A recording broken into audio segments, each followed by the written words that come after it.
আসসালামু আলাইকুম। আমন্ত্রণ জাগো ফুটবলে, সঙ্গে আছে আমি আফরিন সুমনা। শুরুতে জানিয়ে দিচ্ছি সংবাদ শিরোনাম। ষষ্ঠ বিশ্বকাপে নামার আগে স্মৃতিকাতর মেসির আবেগঘন বার্তা। নেইমারদের অপহরণ করবে এলিয়েনরা, নারী গণকের অদ্ভুত ভবিষ্যৎবাণী নিয়ে আন্তর্জাতিক মিডিয়ায় তোলপাড়। শুরুতে গোল খেয়ে ভড়কে গিয়েছিল ব্রাজিল, স্বীকার করলেন ভিনিসিয়াস। মরক্কোর বিপক্ষে ম্যাচে না থেকেও ছিলেন নেইমার। ভাগ্য ভালো, আরও গোল খায়নি ব্রাজিল ডিফেন্ডার। দর্শক, শিরোনাম শুনছিলেন, এবার জানিয়ে দিচ্ছি বিস্তারিত। ষষ্ঠ বিশ্বকাপে নামার আগে স্মৃতিকাতর মেসির আবেগঘন বার্তা। যুক্তরাষ্ট্র, মেক্সিকো ও কানাডায় চলমান বিশ্বকাপ খেলবেন কিনা লিওনেল মেসি, সেই প্রশ্ন ঘুরে ফিরে অনেকবারই সামনে এসেছে। প্রশ্নকর্তা যে জবাবই পান না কেন, প্রতিবারই অনিশ্চয়তায় ঝুলেছিল। সেই প্রসঙ্গ এখন অতীত।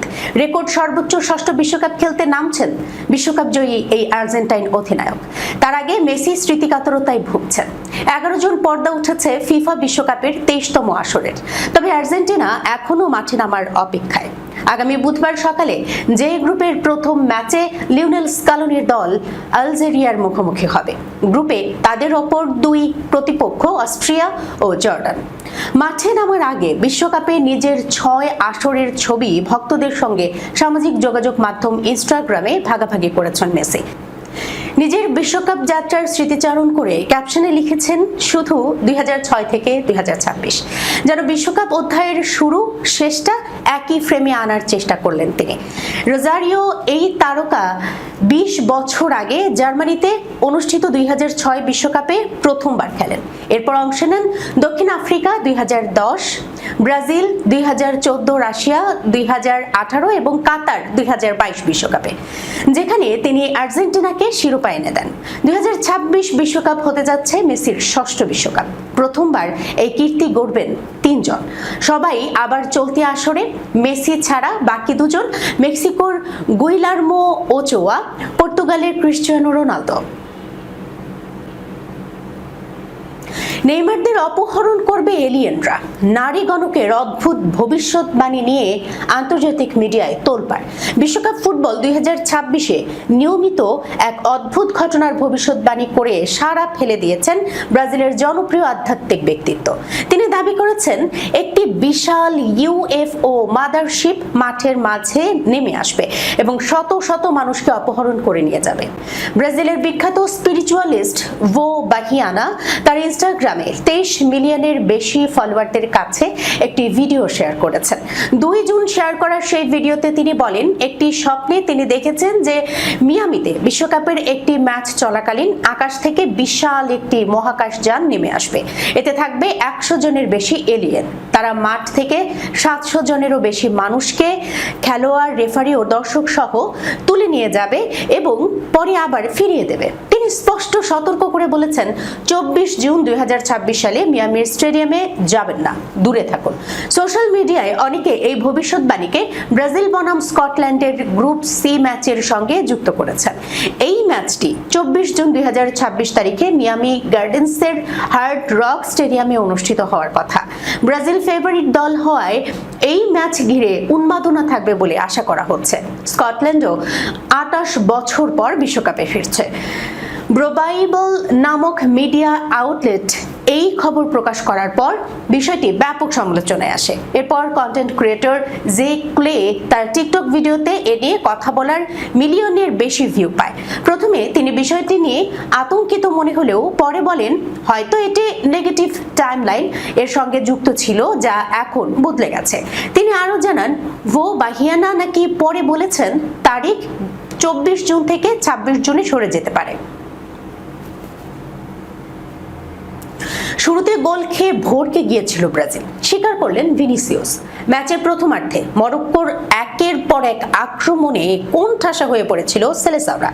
21 মিনিটে গোল খেয়ে পিছিয়ে পড়ার পর ব্রাজিলের উপর যে পাহাড় সম চাপ তৈরি হয়েছিল তা অকপটে স্বীকার করেছেন ভিনিসিয়াস জুনিয়র। ম্যাচ শেষে ড্রেসিং রুমের পর্যালোচনা নিয়ে ভিনি বলেন, খেলার শুরুতেই গোল হজম করার পর আমাদের পুরো প্রস্তুতি এবং পরিকল্পনাটাই বদলে গিয়েছিল। তবে আমি বিশ্বাস করি গোল খাওয়ার পরপরই আমরা দ্রুত নিজেদের মানিয়ে নিতে পেরেছিলাম। আমাদের মার্কিংয়ের উন্নতি হয়েছিল। রাফিনহা তার দিক পরিবর্তন করার পর আমরা খেলাটা আরও একটু ছড়াতে পেরেছিলাম এবং বল নিজেদের নিয়ন্ত্রণে রাখতে পেরেছিলাম।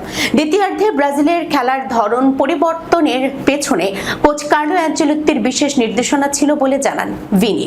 কোচের সেই কৌশলের কথা উল্লেখ করে তিনি বলেন, কোচ আমাদের বল আরও বেশি নিজেদের হোল্ড করতে এবং মাঠে আরও বেশি মুভমেন্ট বা নাড়াচাড়া করতে বলেছিল। আমার মনে হয় আমরা সেটা করতে পেরেছিলাম, তবে আমরা এর চেয়ে বেশি সুযোগ তৈরি করতে পারিনি, কারণ মরক্কো খুব দুর্দান্ত ডিফেন্স করেছে। আর বিশ্বমঞ্চের প্রতিযোগিতা তো এমনই হবে। এখন থেকে আরো ভালো করার জন্য আমাদের এই পরিস্থিতির সাথে মানিয়ে নিতে হবে। আমাদের পুরো ম্যাচটা বিশ্লেষণ করতে হবে। মরক্কোর বিপক্ষে ম্যাচে না থেকেও ছিলেন নেইমার। বিশ্বকাপে ব্রাজিলের শুরুটা হয়েছে হতাশাময়। মরক্কোর সঙ্গে ড্র করেছে সেলেসাওরা। 5 বারের চ্যাম্পিয়নদের হয়ে এদিন মাঠে নামেননি দলের সবচেয়ে বড় তারকা নেইমার। মাঠে না নামলেও সতীর্থদের সঙ্গে ছিলেন এই ফরওয়ার্ড, সেটা অন্য ভূমিকায়। মূলত চোটের কারণে মরক্কোর বিপক্ষে ম্যাচে নেইমারকে মাঠে নামাননি ব্রাজিলের কোচ কার্লো অ্যানচেলোত্তি। ডান পায়ের কাফের চোটের কারণে পুরো ম্যাচেই নেইমারকে কাটাতে হয়েছে বদলি বেঞ্চে। তবে মাঠের বাইরে থেকেও দলের সঙ্গে সক্রিয়ভাবে যুক্ত ছিলেন তিনি। ম্যাচ চলাকালে নেইমারকে দেখা গেছে অনেকটা সহকারী কোচের ভূমিকায়। বিশেষ করে প্রথমার্ধে পানি বিরতির সময় সতীর্থদের সঙ্গে দীর্ঘক্ষণ কথা বলেন এবং বিভিন্ন পরামর্শ দেন। ম্যাচের বাইরে থেকেও দলের মধ্যে ইতিবাচক বার্তা ছড়িয়ে দেওয়ার চেষ্টা করেন ব্রাজিলের অন্যতম অভিজ্ঞ এই ফুটবলার। ম্যাচের জন্য নির্বাচিত দলের অংশ না হওয়ায় ম্যাচ শেষে সাক্ষাৎকার অঞ্চলে যাননি নেইমার। তবে বিশ্বকাপে ব্রাজিলের উদ্বেগপূর্ণ ও হতাশাজনক শুরুর পর ড্রেসিং রুমে পরিবেশ স্বাভাবিক রাখতে গুরুত্বপূর্ণ ভূমিকা রাখেন তিনি। দলের খেলোয়াড়দের শান্ত ও আত্মবিশ্বাসী রাখার চেষ্টা করেন ব্রাজিলিয়ান তারকা। সোমবার থেকেই ব্রাজিলের অনুশীলনে যোগ দেওয়ার কথা রয়েছে নেইমারের। তাকে দলের মূল গ্রুপের সঙ্গে যুক্ত করার পরিকল্পনা রয়েছে কোচিং স্টাফের। বিশ্বকাপে সি গ্রুপে নিজেদের দ্বিতীয় ম্যাচে আগামী 20 জুন ভোরে হাইতির বিপক্ষে মাঠে নামবে ব্রাজিল। সবকিছু ঠিক থাকলে সে ম্যাচেই দীর্ঘ প্রতীক্ষার অবসান ঘটিয়ে মাঠে ফিরতে পারেন ব্রাজিলের 10 নম্বর জার্সিধারী। ভাগ্য ভালো, আরও গোল খায়নি ব্রাজিল ডিফেন্ডার। বিশ্বকাপের প্রথম ম্যাচে মরক্কোর বিপক্ষে প্রত্যাশিত ফল পায়নি ব্রাজিল। 1-1 গোলের ড্রয়ে মাঠ ছাড়ার পর দলের পারফরমেন্স নিয়ে হতাশা প্রকাশ করেছেন সেলেসাও ডিফেন্ডার দানিলো। বিশেষ করে প্রথমার্ধের খেলাকে কঠোর ভাষায় সমালোচনা করেছেন তিনি। ম্যাচ শেষে দানিলো বলেন, প্রথমার্ধে আমাদের মধ্যে স্নায়ুচাপ কাজ করেছে, তবে বিশ্বকাপের মতো বড় আসরে এই ধরনের চাপ সামলাতে না পারলে তার মূল্য দিতে হয়। সত্যি বলতে ভাগ্য ভালো যে আমরা আরো গোল খাইনি। তিনি বলেন, প্রথমার্ধ 1-1 গোলে শেষ হয়েছে। এটাকে আমাদের জন্য সতর্ক বার্তা হিসেবে দেখতে হবে। পরের ম্যাচের আগে দ্রুত শিক্ষা নিতে হবে, কারণ এমন পারফরমেন্স নিয়ে এগোনো কঠিন। ফ্লামিঙ্গোর এই ডিফেন্ডার মনে করেন, বিরতির পর দল নিজেদের ছন্দে ফিরতে পেরেছিল। তার ভাষায়, দ্বিতীয়ার্ধে আমরা অনেক বেশি শান্ত ছিলাম, মাঠের জায়গাগুলো ভালোভাবে কাজে লাগাতে পেরেছি এবং তখনই আমাদের আসল খেলাটা দেখা গেছে। কিন্তু প্রথমার্ধে আচরণ, কৌশল ও টেকনিক্যাল দিক থেকে আমরা নিজেদের মানের অনেক নিচে ছিলাম। তিনি আরো বলেন, প্রথমার্ধে পিছিয়ে না পড়াটা আমাদের জন্য সৌভাগ্যের ছিল। ম্যাচ আমাদের ঘুরে দাঁড়ানোর আরেকটি সুযোগ দিয়েছে। এখন সেই সুযোগ কাজে লাগিয়ে ভুলগুলো শুধরে নিতে হবে।